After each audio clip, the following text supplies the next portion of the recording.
Bismillahirrahmanirrahim.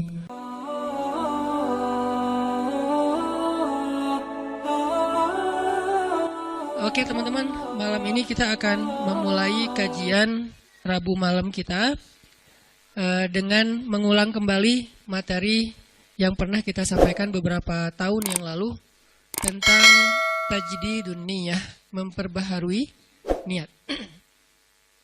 Kita akan bahas tentang min ajaibil ikhlas, di antara keajaiban-keajaiban ikhlas. Apa pentingnya niat dalam kehidupan kita? Bukan hanya dalam sholat dan ritual, tapi dalam kehidupan kita. Terus, bagaimana ikhlas itu bisa merubah sesuatu yang sedang kita alami, baik itu musibah ataupun itu anugerah. Kemudian bagaimana cara kita menjadi seseorang yang mukhlis, sampai ke derajat tertinggi dari mukhlis itu adalah mukhlas. Jadi ada mukhlis, ada mukhlas. Orang mukhlis adalah orang yang sedang belajar menjadi ikhlas. Orang mukhlas, orang yang udah ikhlas banget. Jadi orang yang mukhlas itu nggak ada bedanya antara dipuji sama dicela. Itu mukhlasin. Ketika dia posting sesuatu, likersnya banyak atau malah hatersnya banyak, buat dia nggak ngaruh. Itu mukhlasin. Nggak gara-gara dia yang nge-like dan komen positifnya disanjung banyak, jadi dia semangat. Terus giliran di hate sama orang lain, dicela sama orang lain, dia jadi kayak pundung gitu. Ini berarti sedang belajar mukhlis. Orang mukhlas nggak ada bedanya bagi dia antara emas dan batu. Sama di mata dia antara emas dan batu. Orang mukhlas sama di mata dia antara pujian dan celaan. Orang mukhlas sama di mata dia antara orang yang membalas kebaikannya atau justru mengkhianati kebaikannya. Dia tetap menolong orang tersebut. Ini mukhlasin, derajat tertinggi dari mukhlisin. Sehingga para anbiya kayak Nabi Yusuf, Nabi Musa, Allah menyebutnya mereka adalah mukhlasin. Wadhkur fil kitabi Musa innahu kana mukhlasan wa kana rasulan nabiyya. Salah satunya. Coba kalian ingat kisah tentang Musa. Musa adalah seorang hamba yang mukhlasan, mukhlas banget, yang udah nggak ada bedanya dipuji orang, dicela orang, diikuti orang, ditinggalkan orang, buat dia nggak beda. Dia tetap berbuat baik, dia tetap taat kepada Allah. Nggak ada bedanya ketika dia berhijrah, kemudian hijrahnya ini menguntungkan atau hijrahnya ini menjadi ujian. Dia tetap berhijrah karena dia tahu hijrah itu baik. Dia tetap jujur karena jujur itu baik. Nggak ada bedanya ketika dia jujur menguntungkan atau jujur malah jadi ujian. Saya nggak bilang merugikan ya, karena jujur nggak mungkin rugi, taat nggak mungkin rugi, taubat dan hijrah nggak mungkin rugi, cuman ujian. Buat dia kalau tahu itu baik ya dia lakukan. Mau untung, mau jadi ujian. Ya buat dia pokoknya lakuin aja. Ketika dia misalnya dalam sebuah transaksi gitu, dia jual beli mobil. Kadang-kadang gara-gara terlalu jujur, apalagi jual beli mobil second gitu, kalau jujur resikonya kan agak susah cari untung nih. Dia bilang ini tangan pertama, karena emang belum berubah nama, tapi udah tangan ketiga padahal. Dia bilang ini belum pernah kecelakaan, mobilnya sehat banget. Kalau yang masih modelnya analog malah bisa diulik supaya kilometernya dikurangin. Nggak tahu kalau yang digital. Artinya dia nggak jujur demi dapat untung besar. Nanti untuk less guilty, dia akan bantu anak yatim, panti asuhan, bikin tasyakur bin ni'mah di rumah, kayak gitu kan. Ini proyek kecil, apalagi proyek besar. Ketika dia udah main dalam sebuah event, udah main dalam sebuah proyek-proyek pemerintah yang angkanya udah MM-an, dia susah untuk jujur. Lalu setelah dia nggak jujur, dapat untung supaya sedikit. Less guilty-nya, dia bantu pesantren, panti asuhan, bangun masjid, atau tasyakuran di rumah, ngundang anak yatim. Nah, sekarang kita coba kembalikan lagi, bukan itu yang disebut orang soleh. Orang soleh itu adalah ketika dia taat kepada Allah dalam keadaan sarra au dharra, dalam keadaan senang atau dalam keadaan susah, dan itulah mukhlasin. Alladzina yunfiquna fis sarra'i wad dharra. Orang yang tetap membantu orang lain. Yunfik itu kan bukan hanya ngeluarin duit ya, tapi inti dari yunfik atau infak itu adalah ngebantu orang. Kalau kita ngeluarin duit tapi nggak membantu orang, itu namanya juga yunfik. Tapi yunfik untuk dirinya, karena infak dalam bahasa Arab itu mengeluarkan harta. Cuman identiknya mengeluarkan harta di sini artinya bantu orang lain. Dia tetap bantu orang lain fis-sarra au dharra. Fis-sarra ketika dia lapang rezekinya, au dharra ketika dia juga lagi terlilit hutang, dia juga lagi susah, dia juga belum makan tapi ngasih makan orang lain. Ini ringan. Yang berat itu adalah ketika ujiannya perasaan. Dia tetap bantu orang itu walaupun orang itu mungkin melupakan kebaikan dia. Dia tetap bantu orang itu walaupun orang itu adalah pernah nge-unfollow dia. Dia bantu orang itu walaupun orang itu ngeblok dia. Yang lebih berat lagi, dia bantu orang itu walaupun orang itu pernah mutusin dia. Dan saya juga belum kalau itu. Masih mukhlisin, belum mukhlasin. Mukhlisin lagi belajar ikhlas, belum benar-benar jadi orang yang ikhlas. Bisa nggak kita ngelakuin satu kebaikan tanpa lagi membedakan antara efek dari kebaikan itu nguntungin atau justru menjadi ujian. Nah ini kalau udah nggak ngaruh lagi efek itu, insya Allah kita udah menjadi hamba yang mukhlason. Kalau yang mukhlason, maka setan udah nggak bisa lagi nggodain kita. Karena ketika setan berakad dengan Allah setelah Allah memarahinya gara-gara nggak mau sujud kepada Adam, kemudian kata setan, akan saya goda hamba-hambamu selama saya masih ada di dunia, kecuali hambamu yang mukhlason. Itu nggak bisa digoda sama setan. Kenapa? Mau goda pakai apa? Udah nggak ada bedanya di dia antara nikmat dunia dengan ujian dunia. Dia cuma tahu ini taat, ini baik, ini halal, dia kerjakan. Mau itu untung, mau itu jadi ngerugiin dia dalam tanda petik, mau itu malah buat orang meninggalkan dia lakukan dengan akhlak yang tetap santun. Ini yang kita belajar dari menjadi seorang hamba yang ikhlas, menjadi seorang hamba yang mukhlas, sampai akhirnya kita lebih mudah melakukan kebaikan. Kayak misalnya kan ujian buat kita tuh kadang di keluarga aja. Ada anak yang bilang, Ustadz, memang masih pantas saya berbakti sama ayah yang dulu pernah ninggalin saya, nggak nafkahin saya, zalim sama saya, pernah nyakitin fisik saya, dan segala macam. Kan ada pertanyaan gitu kan, kita sebagai anak. Padahal nggak usah nanya gitu juga, yang namanya orang tua pasti berjasa dalam hidup kita. Dan sepanjang hidup kita berbakti kepada mereka, itu belum bisa ngebayar satu aja pengorbanan mereka untuk kita. Sama kayak seorang istri kepada suami. Begitu juga anak kepada orang tua. Tanpa bertanya gitu. Apalagi sampai nanya. Kalau sampai misalnya kita berpikir, ayah saya pernah zalim sama saya. Ibu saya pernah zalim sama saya dengan berbagai macam kasus. Maka jawabannya kalau dari angle konten kita malam ini, mau jadi orang yang mukhlas atau mau jadi orang yang pamrih. Kalau mau jadi orang yang mukhlas, gak ada bedanya. Asalkan itu adalah berbakti kepada orang tua. Apapun orang tuanya, mau orang tuanya baik atau menurut dia nggak baik, yang namanya Allah suruh berbakti, ya saya berbakti. Orang saya kan ngelakuinnya karena Allah, berakatnya kepada Allah, bukan kepada makhluk. Itu kan inti dari ikhlas, berakat dengan Allah, bukan berakat dengan makhluk. Kalau berakat dengan Allah maksudnya apa? Berarti kita minta rewardnya dari Allah, minta apresiasinya dari Allah, minta kebaikannya dari Allah, bukan dari makhluk. Yang kita harapin like dari Allah, yang kita harapin di-repost oleh Allah. Karena ada sahabat-sahabat yang captionnya pernah di-repost sama Allah di Al-Quran. Salah satu sahabat yang captionnya di-repost siapa? Umar bin Khattab. 3 kali di-repost oleh Al-Quran. Itu keren banget. Sampai ada sahabat captionnya dia di-repost oleh Al-Quran. Jadi ayat itu mengulang kembali kata-kata Umar. Salah satunya di surat At-Tahrim. Kemudian nanti ada di surat Al-Anfal, kemudian ada juga di surat Al-Ahzab. Allah nge-repost kata-kata Umar bin Khattab. Ini menunjukkan bahwa ikhlas banget, yang diharapin adalah reward dari Allah, apresiasi dari Allah, anugerah dari Allah, hadiah dari Allah, kebaikan dari Allah. Ustadz, kalau misalnya nggak berharap apa-apa bahkan dari Allah, itu bukan ikhlas. Karena makna ikhlas itu bukan tidak berharap apa-apa. Makna ikhlas itu murni. Arti murni berharap hanya kepada Allah. Karena kalau sampai kita nggak berharap surga, nggak berharap dibebaskan dari azab neraka, nggak berharap dibantu oleh Allah, itu bukan ikhlas. Itu apa Ustaz? Itu istaghna.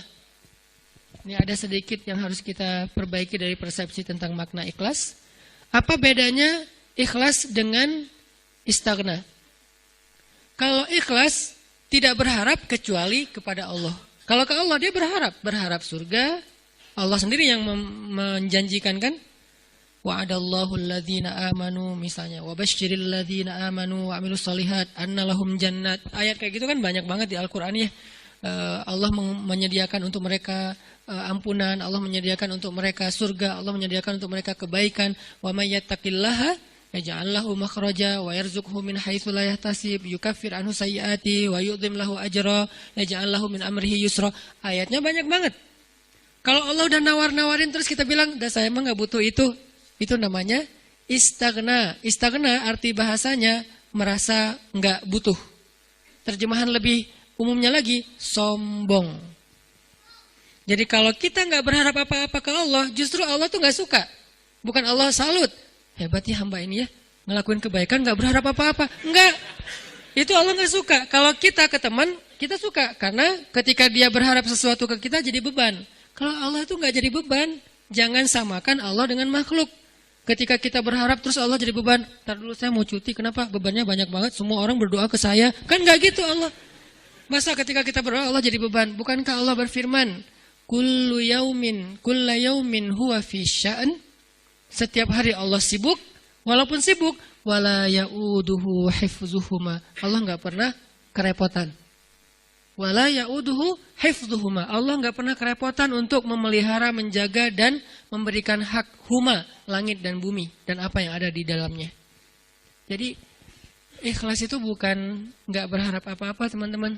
Ikhlas itu tidak berharap kecuali kepada Allah saja. Ke Allah berharap surga. Ya Allah beri saya surga. Sampai Nabi bilang, kalau kalian minta surga, mintalah surga Firdaus yang paling tinggi. Jadi puncaknya Firdaus. Apakah Nabi kurang ikhlas? Bukankah ikhlas kita belajarnya dari Nabi? Adakah yang lebih baik ikhlasnya daripada Nabi? Tidak ada. Bahkan para anbiya pun belajarnya kepada Rasulullah seandainya mereka sezaman. Bukti mereka, Nabi lebih baik dari mereka apa? Semua Nabi itu nggak mention Nabi Muhammad. Semua Nabi, dari mulai Nabi Adam, Nuh, apalagi Rasul ya. Nuh, Musa, Ibrahim. Semua Nabi dan Rasul pernah mention tentang @Muhammad_Abdullah. Semua pernah mention di postingan mereka. Bahkan banyak kayak Musa sering. Nabi Ibrahim bahkan dalam doa-doa beliau nggak mention Nabi kan. Sehingga Nabi Muhammad itu udah dikenal dari sejak zaman Nabi Adam. Kapan ya Muhammad datang? Lewat satu zaman, belum muncul. Lewat zaman kedua, kapan ya Muhammad yang dimention itu datang? Jadi setiap umat yang soleh pasti nungguin Rasulullah loh. Umat Nabi Adam nungguin Nabi Muhammad. Umat Nabi Nuh nungguin Nabi Muhammad. Tapi mereka tahu bahwa Nabi ini akan muncul, cuman nggak tahu kapannya. Ternyata beruntungnya kita, beliau muncul dan kita menjadi umatnya. Yang pengen jadi umat Nabi Muhammad itu bukan cuma kita, teman-teman. Semua umat Nabi itu pengen jadi umat Nabi Muhammad. Walaupun mereka nggak bilang, aduh nyesel jadi umat Nabi Musa. Nggak gitu juga sih. Mereka menghargai Musa, cuman mereka juga kayak berandai-andai punya wish gitu ya. Bisa nggak ya jadi umat Nabi Muhammad? Kenapa? Karena Nabi Muhammad ini paling keren, paling luar biasa. Ya Sayyidul Anam, bukan cuma Sayyidul Anbiya, Sayyidul Anam, pemimpinnya semua manusia. Bahkan malaikat juga ikut kepada Rasulullah SAW gitu. Para Anbiya sholat di Masjid Al-Aqsa diimamin oleh Rasulullah SAW. Jadi nggak ada orang yang lebih baik dalam masalah agama daripada Rasul. Kalau Nabi mengajarkan kita tentang mengharapkan kebaikan kepada Allah dan itu masuk dalam bagian ikhlas, berarti kalau ada orang yang nggak mengharapkan lalu merasa paling ikhlas, ini pasti ada yang miss nih tentang pemahamannya. Enggak, tetap berharap, ya Allah masukkan saya ke surga. Bahkan doa kita sebelum kita salam, salah satu yang diajarkan apa? Allahumma inni a'udzubika min azabi jahannam wa min azabil qabr wa min fitnatil mahya wal mamat wa min syiddatil fitnah wa min syarri fitnatil masiihid dajjal. Atau doa yang dibaca sama Bilal terus di like sama Nabi itu apa? Yang diposting sama Bilal. Allahumma inni as'aluka ridhaka wal jannah wa a'udzubika min sakhatika wan nar. Itu kan postingan Bilal ya. Yang first like-nya malah Rasulullah. Lalu yang lain pas ngeliat Rasulullah nge-like pada nge-like juga. Akhirnya malah di save gitu. postingan Bilal dan dihafal. Kemudian di-repost sampai zaman kita sekarang. Isinya apa itu? Meminta dan berlindung. Berarti mengharapkan kan? Meminta berarti mengharapkan surga dan ridho Allah. Berlindung berarti mengharapkan terbebas dari neraka dan kemarahan Allah. Ini berarti ikhlas.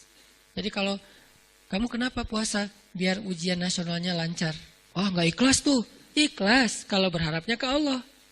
Kenapa tahajud? Biar nilainya bagus. Ikhlas kalau berharapnya ke Allah. Kenapa ini? Karena ini. Kenapa ini? Baik urusan dunia maupun urusan akhirat selama halal ya. Karena kalau kenapa sekarang kamu rajin tahajud? Biar gua bisa dagangannya laku. Padahal dalam berdagang dia banyak curang. Ini nih agak klise nih. Klise sekali ya. Mirip-mirip dengan orang Khawarij di zaman sahabat.